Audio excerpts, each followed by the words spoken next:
ডিমটা আমি এখন এই যে স্যুপের ভিতরে দিয়ে দেব। উপস,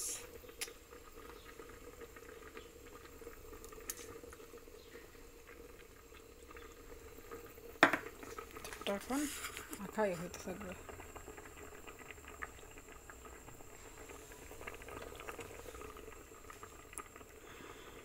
একটু নাড়া দিয়ে দেবো।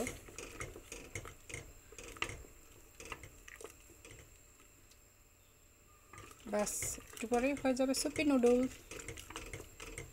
সুস্বাদু সুপি নুডল।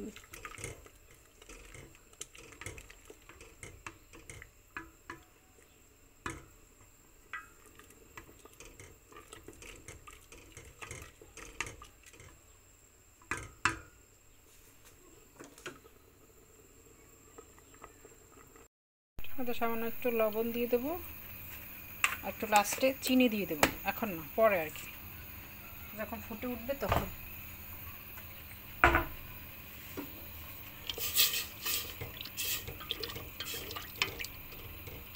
ঠিক 2 মিনিট দিব আমি একদম। হাই ভিউয়ার্স, আসসালামু আলাইকুম। এই যে আমি স্যুপ বানাবো, 1 মগ পানি দিয়ে দিলাম, সাথে দিচ্ছি হচ্ছে গিয়ে এই যে ক্যারট আর ব্রকলি, গ্রিন ব্রকলি, এই যে এগুলো দিয়ে তারপরে এই যে পানির ভিতরে ফুটিয়ে নেব কিছুক্ষণ।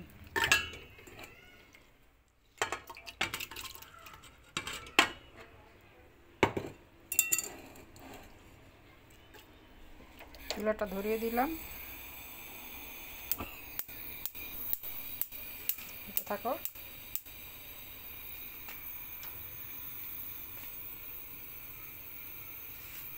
এর ভিতরে একটু এটা কিউব দিয়ে দেবো, এই যে এগুলো।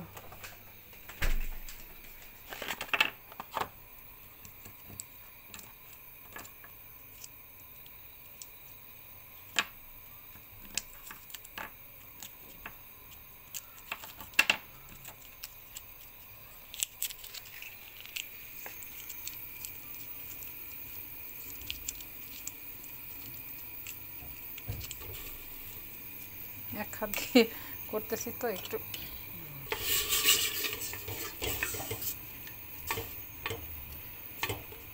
ব্রকলি, ক্যারট, এই যে এটা একটু পরে গলে যাবে। সাথে দিয়ে দেবো হচ্ছে গিয়ে একটুখানি, গেল কোথায়, এই যে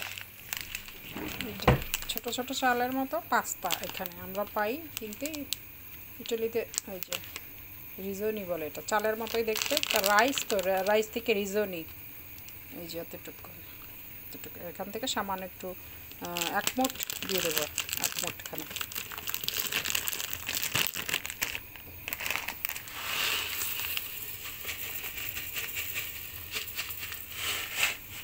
ব্যাস হয়ে গেল। এই যে এগুলো সব পরে লাস্টে একটা ডিম দিব, ডিমটা ভেঙে দেবো যখন এটা পুরো বলক আসবে। 3টা বলক হলে তারপর আমি তার মধ্যে একটা কিছু দিয়ে দেব। আমি এখন এই লেবুটাকে কেটে এটার ভিতরে নেব স্যুপের জন্য।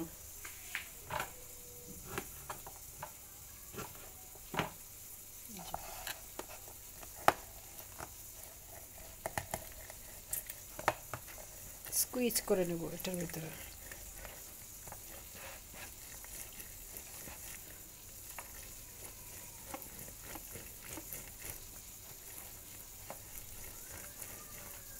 হয়ে গেল স্যুপ।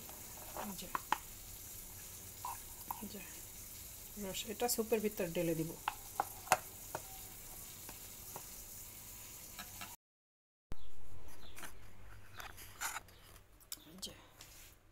Soupy noodles ready. আমি এর মধ্যে এই যে লেবুর রস দিয়ে দিচ্ছি, আর একটু লেবুর ছোলা, এটা ব্যাস হয়ে গেল সুপি নুডল। সেই ট্রান্সপারেন্ট একদম, যে ডিম একদম ট্রান্সপারেন্ট, খুবই সুস্বাদু। হয়ে গেল সুপি নুডল।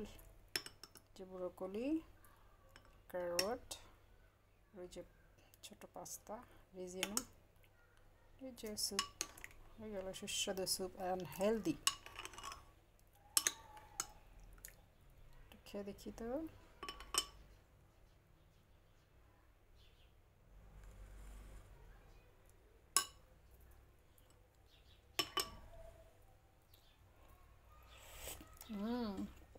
অনেক সুস্বাদু।